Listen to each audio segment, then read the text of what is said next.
Today, we're going to look at something truly dark, an architecture of terror, a system built on a single, powerful promise. This is the story of the Congo Free State, and it all kicks off with the words of one man. We must civilize the African. Just let that sink in for a second. That was the sales pitch from King Leopold II of Belgium to the entire world. It sounds so noble, right? A promise of progress. But behind that promise, a system of pure exploitation was being built, one that would become one of the most brutal regimes in all of modern history. So let's start there, with that so-called noble promise. Because to really get how things went so horribly wrong, you first have to understand the picture that was painted for the world by King Leopold. Okay, now this is the crucial detail that changes absolutely everything. The Congo Free State wasn't a Belgian colony in the way you might think. Nope, it was the personal property of King Leopold. I mean, can you imagine an area 76 times bigger than Belgium itself, not run by a government but owned lock, stock, and barrel by one guy? That meant his power was absolute, and he was accountable to literally no one. And you have to understand, Leopold was a master of PR, an absolute genius at it. He sold his Congo project as this grand humanitarian mission. He promised he'd end slavery, bring in free trade, and, of course, civilize the population. It was the perfect story, and the world completely bought it. But that noble promise, it was a total facade, a lie. Because when wild rubber suddenly became one of the most valuable resources on the planet, Leopold needed a gigantic workforce to get it out of the jungle. And his plan for getting that labor, well, it had nothing to do with civilization. It was just pure, relentless brutality. And here it is. This is the dark engine that powered the whole twisted operation, forced labor. The entire economy, the whole thing, was built to systematically enslave the Congolese people. They were forced to harvest rubber and ivory, and pretty much every penny of profit flowed directly into Leopold's personal bank accounts. And this wasn't just random chaos. Oh no. This was a cold, calculated system of terror. Here's how it worked.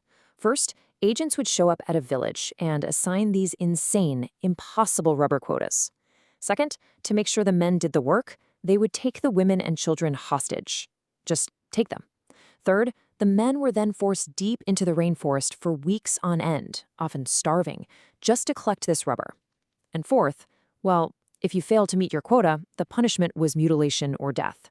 They most infamously would sever the hands of the living and even the dead as proof the punishment had been carried out. I mean, just look at the difference here. It's staggering.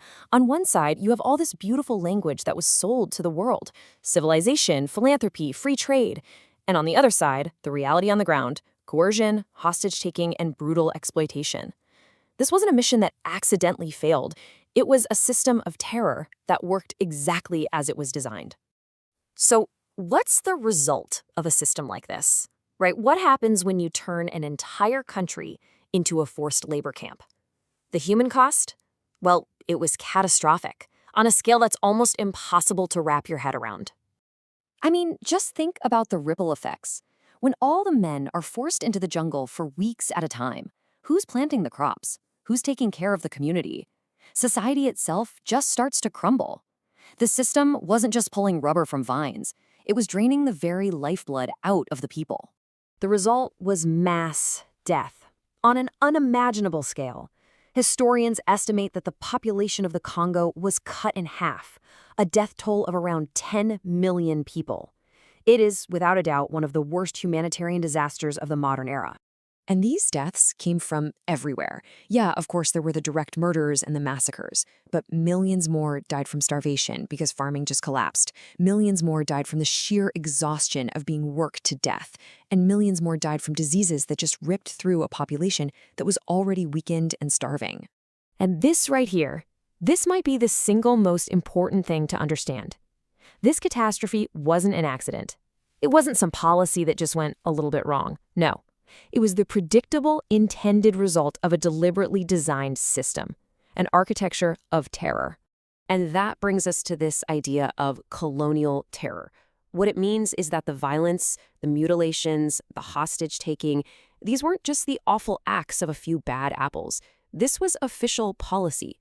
These were the essential tools used by the state to control an entire population for one reason and one reason only: profit. This table just lays it out so clearly. Look at how every single piece of the state was corrupted for this one purpose.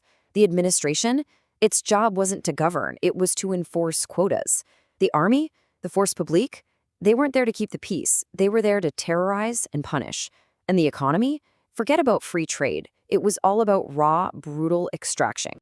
So you end up with this horrifyingly simple formula. It starts with a beautiful, noble-sounding promise. You add an insatiable hunger for profit, and you mix that with the absolute, unchecked power of one man. And what do you get?